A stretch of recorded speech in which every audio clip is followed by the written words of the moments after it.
Hello students, ये एक ऐसा वीडियो है जिसमें क्लास 10 सामाजिक के जितने इम्पोर्टेंट पॉसिबल बहुविकल्पी हो सकते थे हमने सारे के सारे इम्पोर्टेंट कवर करने की कोशिश की है इसी वीडियो में। तो वीडियो को पूरा देखिएगा और आपके सारे बहुविकल्पीय क्लियर हो जाएंगे और आपको पूरे अच्छे नंबर इसमें आने की उम्मीद हो जाएगी। तो स्टार्ट करते हैं। हमने काफ़ी सारे इंपोर्टेंट इसमें बहुविकल्पी लिए हैं। देखिए पहला क्वेश्चन क्या है, राष्ट्रवाद के विकास में निम्नलिखित में से कौन सा तत्व सहायक है। तो राष्ट्रवाद के विकास में पुनर्जागरण भी सहायक है, धर्म सुधार आंदोलन भी, फ्रांसीसी क्रांति भी। तो इसका मतलब हुआ, इसका राइट आंसर है डी, ये सभी। तो आप एग्जाम में लिख देना ये सभी अगर एग्जाम में आता है तो डी आंसर राइट है। दूसरा क्वेश्चन, पुनर्जागरण युग का अभ्युदय किस देश में हुआ था। तो पुनर्जागरण का अभ्युदय इटली में हुआ था। इसका राइट आंसर है इटली बी। राष्ट्रवाद का प्रारंभ जिस देश में हुआ है वह क्या है। तो राष्ट्रवाद का प्रारंभ जो है वो फ्रांस में हुआ था। तो तीसरे का सी आंसर राइट हो जाएगा। Next question, young Italy society का संस्थापक कौन था। यंग इटली सोसाइटी का संस्थापक कौन था।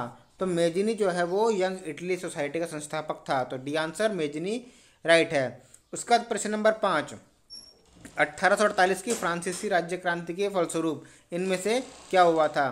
तो गणतंत्र दिवस की स्थापना हुई थी कहाँ, फ्रांस में। ठीक है, तो 1848 को फ्रांसीसी राज्य में गणतंत्र दिवस की स्थापना, गणतंत्र की स्थापना हुई थी। तो ये पांचवे का आपका डी आंसर राइट है। क्वेश्चन नंबर 6, फ्रांस की क्रांति कहाँ हुई थी। ये आप सबको पता है, फ्रांस की क्रांति कब हुई थी, 1789 ईस्वी में। नेक्स्ट क्वेश्चन, जर्मनी के एकीकरण में मुख्य भूमिका किसकी थी। जर्मनी के एकीकरण में मुख्य भूमिका ऑटो वान बिस्मार्क की थी। तो बी आंसर इसका राइट है। क्वेश्चन नंबर 8, नेपोलियन का संबंध किस देश से था। तो नेपोलियन का संबंध फ्रांस से था। आठवें का सी राइट आंसर है। प्रश्न नंबर 9, इटली का एकीकरण किसके नेतृत्व में किया गया। तो इटली का एकीकरण ज्यूसेppe गैरिबाल्डी के नेतृत्व में किया गया था। 9th का ए आंसर राइट हो जाएगा। प्रश्न नंबर 10, फ्रांस में गणतंत्र की घोषणा किस वर्ष हुई। तो फ्रांस में गणतंत्र की घोषणा हुई थी 1848 में।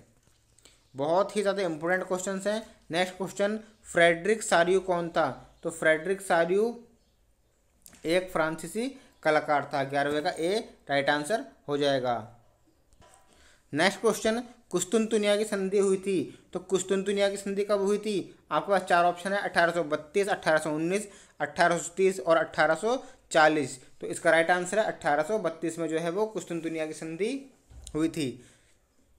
नेक्स्ट क्वेश्चन, नेपोलियन की संहिता का निर्माण हुआ था, कब हुआ था। तो नेपोलियन की संहिता का निर्माण सन 1804 ईस्वी में हुआ था। 13 का सी राइट आंसर है। नेक्स्ट क्वेश्चन, फ्रांस की 1804 की नागरिक संहिता को प्रायः कहा जाता है, क्या कहा जाता है। नेपोलियन की संहिता कहा जाता है। 14 का डी राइट आंसर है। प्रश्न नंबर 15, जैकोबिन दल का संबंध था। तो जैकोबिन दल का संबंध किससे था। जैकोबिन दल का संबंध फ्रांस से था। 15 का ए राइट आंसर है। नेक्स्ट क्वेश्चन, बेल्जियम किस देश के अधीन था। तो बेल्जियम जो है वो इटली के अधीन था। तो 16 का C right answer. Next question है, जॉल्वेराइन नामक शुल्क संघ की स्थापना कब हुई। जॉल्वेराइन नामक शुल्क संघ की स्थापना सन 1834 ईस्वी में हुई थी। 17 का डी राइट आंसर है। नेक्स्ट क्वेश्चन, जर्मनी में राष्ट्र राज्य के निर्माण की प्रक्रिया का जनक कौन था। राइट आंसर है ऑटो वान बिस्मार्क। उसके बाद नेक्स्ट क्वेश्चन, गैरिबाल्डी संबंधित था। गैरिबाल्डी किससे संबंधित था। तो गैरिबाल्डी संबंधित था इटली के एकीकरण से। 19 का ए राइट आंसर है। नेक्स्ट क्वेश्चन है 20, गैरिबाल्डी ने किस देश की राष्ट्रीय एकता के लिए संघर्ष किया था। तो इटली के लिए उसने संघर्ष किया था। तो इस तरह से आपको ये याद कर लेने। बढ़ते नेक्स्ट क्वेश्चन की ओर।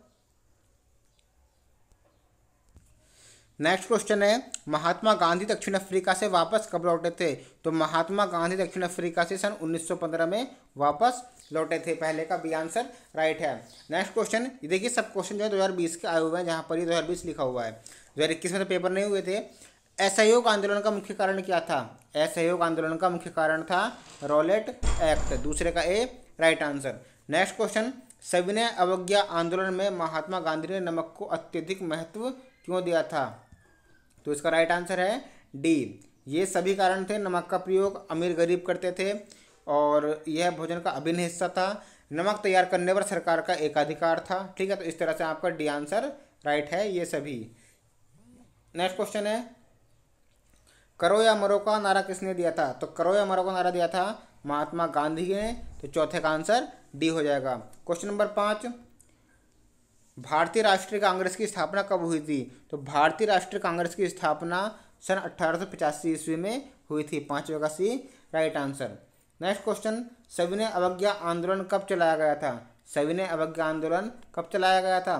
तो सविनय अवज्ञा आंदोलन चलाया गया सन 1930 में। छठे का सी राइट आंसर है। सातवां, चोरी चौरा कांड किस वर्ष हुआ था? तो चोरी चौरा कांड हुआ था सन 1922 ईस्वी में। सातवें का A right answer.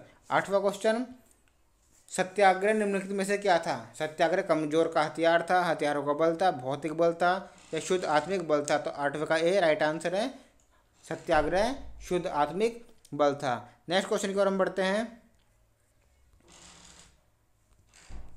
Question number 9, Rowlatt act कब पारित हुआ था? रॉलेट एक्ट कब पारित हुआ था?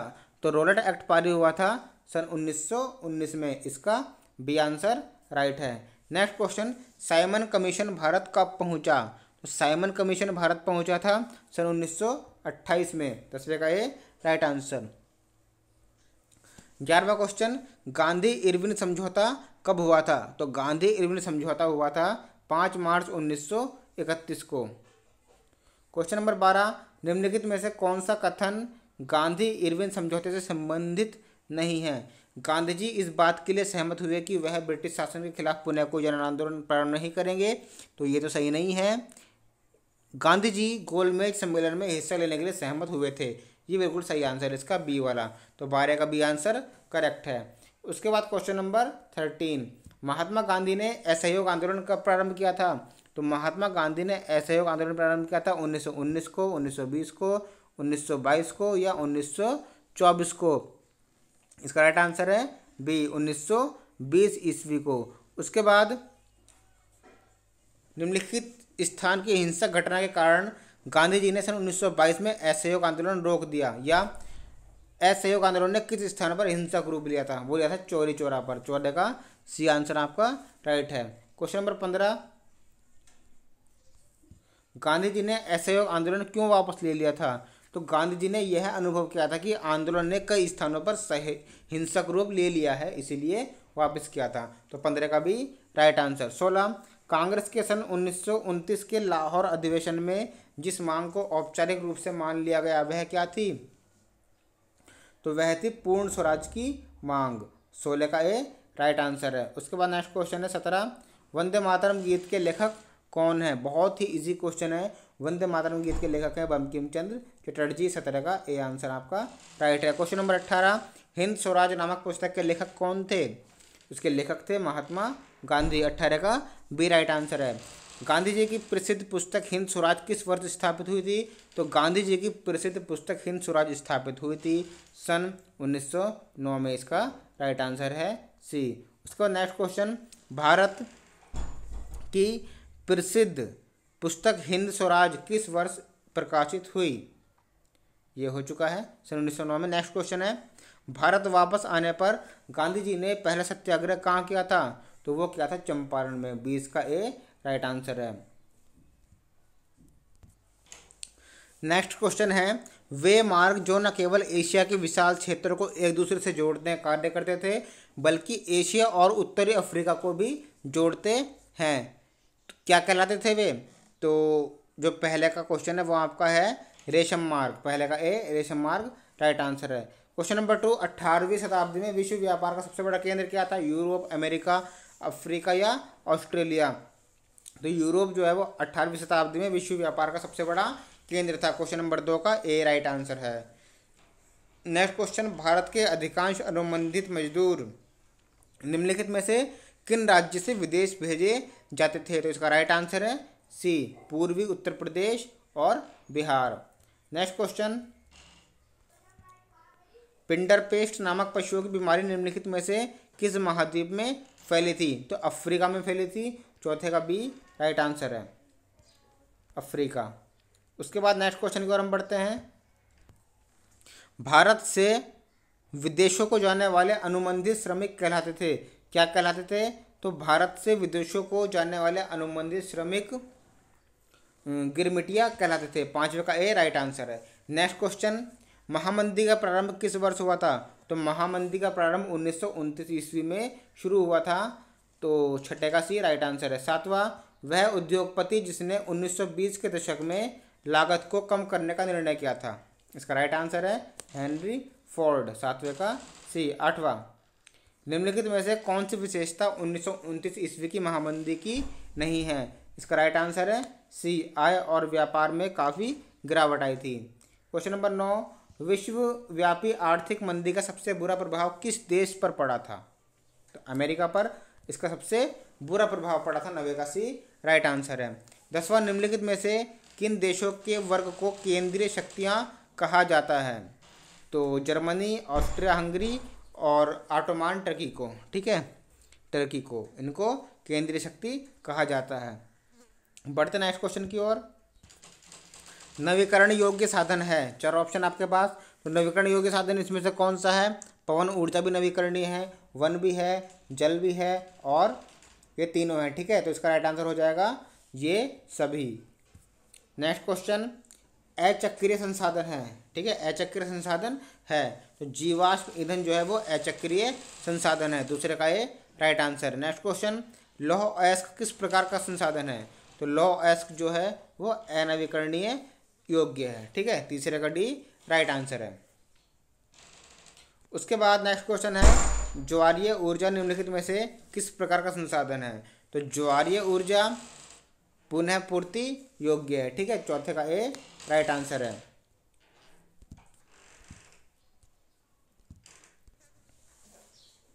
नेक्स्ट है, निम्नलिखित में से कौन सी मृदा या मिट्टी भारत के सबसे विस्तृत क्षेत्र में पाई जाती है और भारत के लिए अति महत्वपूर्ण मिट्टी है?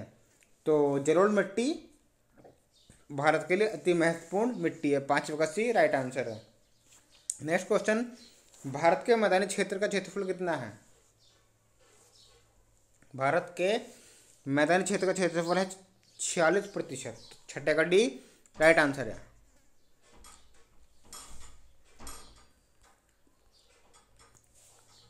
नेक्स्ट है, जलोढ़ मिट्टी को किन 2 भागों में विभाजित किया जाता है? तो जलोढ़ मिट्टी को बांगर और खादर में विभाजित किया जाता है। 7वें का ए राइट आंसर है। नेक्स्ट है, लेटराइट मिट्टी का रंग कैसा होता है? तो लेटराइट मिट्टी का रंग लाल होता है, ठीक है। 8वें का ए लाल। क्वेश्चन नंबर नेक्स्ट है, उत्तर प्रदेश राज्य में कौन सी मिट्टी पाई जाती है? तो उत्तर प्रदेश में जलोढ़ मिट्टी पाई जाती है। 9th का ए राइट आंसर है। कपास की खेती के लिए सबसे उचित भूमि कौन सी होती है? तो कपास के लिए सबसे उचित भूमि होती है काली मिट्टी। 10वें का ए राइट आंसर। निम्नलिखित में से किस प्रांत में सीढ़ीदार या सोपानी खेती की जाती है? ठीक है, किस प्रांत में सीढ़ीदार खेती की जाती है? तो 11वें का राइट आंसर है उत्तराखंड में, ठीक है। 11वें का D right answer. Next question की ओर हम बढ़ते हैं। पर्वतों पर मृदा अपरदन का साधन है। तो पर्वतों पर मृदा अपरदन का साधन क्या है? पवन भी है, हिमनद भी है, जल भी है, ठीक है। तो ये सभी इसका राइट आंसर है डी।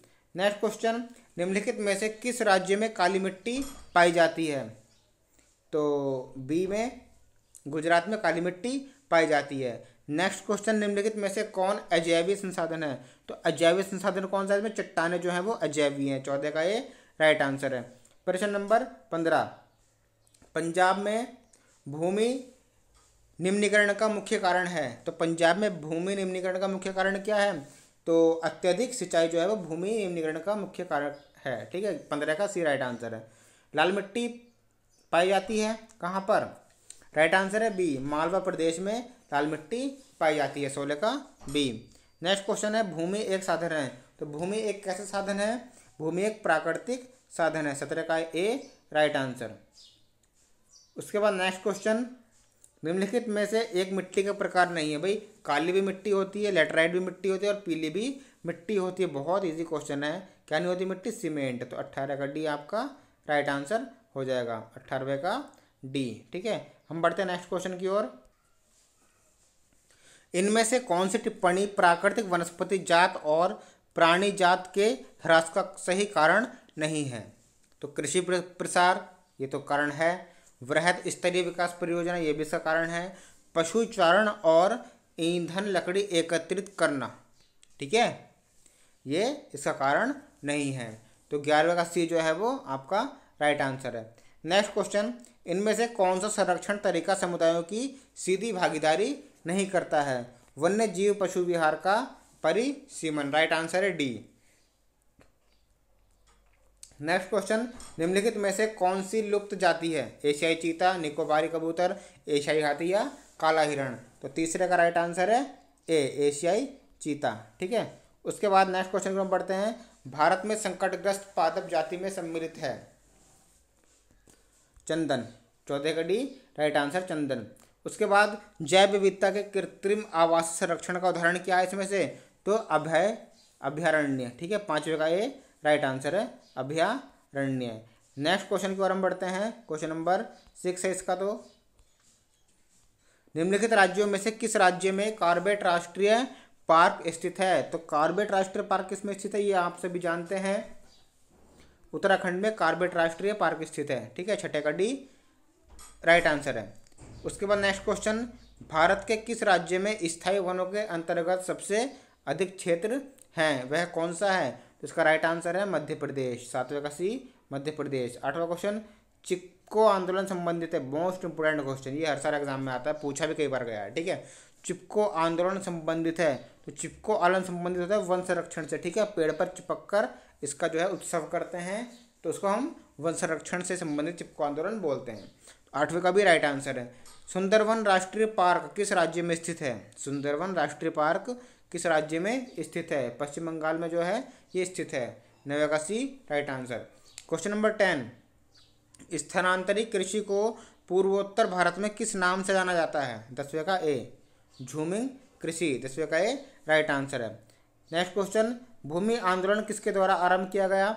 तो भूमि आंदोलन जो है वो विनोबा भावे के द्वारा आरंभ किया गया था, ठीक है, 11वें का ए, राइट आंसर। वन्य जीव अधिनियम किस वर्ष लागू किया गया? वन्य जीव अधिनियम 1972 में लागू किया गया था, 12वें का ए, राइट आंसर है। नेक्स्ट है, सरिस्का बाघ रिजर्व किस राज्य में स्थित है? सी, राजस्थान में स्थित है, 13 का C, right answer. Next question की ओर हम बढ़ते हैं। धरातल पर जल की कमी का कारण है, धरातल पर जल की कमी का क्या कारण है?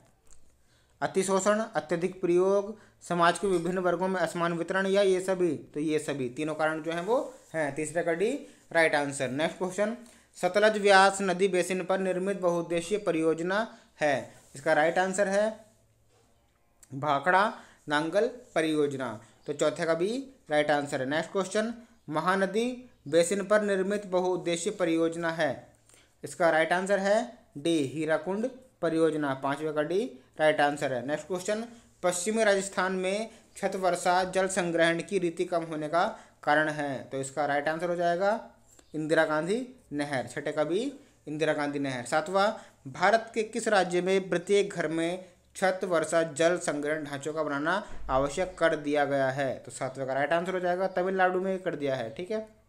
नेक्स्ट क्वेश्चन, बहुउद्देशीय परियोजनाओं का मुख्य उद्देश्य है, बहुउद्देशीय परियोजनाओं का मुख्य उद्देश्य क्या है? विद्युत उत्पादन, बाढ़ नियंत्रण, जलापूर्ति, तो इसका राइट आंसर है, तीनों राइट आंसर है, मतलब ये सभी इसका राइट है, आठवें का डी। नेक्स्ट क्वेश्चन, सलाल बांध किस नदी पर बना है? तो सलाल बांध जो है वो चिनाव पर बना है, नवे का भी राइट आंसर है। 10वां, महानदी पर हीराकुंड बांध किस राज्य में स्थित है? तो 10वें का राइट आंसर है ओडिशा में स्थित है, ठीक है। नेक्स्ट क्वेश्चन, निम्नलिखित में से किस नदी पर सरदार सरोवर बांध बना हुआ है? तो नर्मदा नदी पर सरदार सरोवर बांध बना हुआ है, 11वें का C, right answer. Next question, Uttarakhand राज्य में टिहरी बांध परियोजना किस नदी पर बनी है? तो भागीरथी पर बनी है, 12 का D, right answer. Next question, निम्नलिखित में से कौन सी नदी बंगाल की खाड़ी में गिरती है? तो कावेरी जो है वो बंगाल की खाड़ी में गिरती है। नेक्स्ट क्वेश्चन, राणा प्रताप सागर बांध निम्नलिखित में से किससे संबंधित है? 14 का राइट आंसर है बी, ठीक है, जल विद्युत से। उसके बाद नेक्स्ट क्वेश्चन की ओर हम बढ़ते हैं।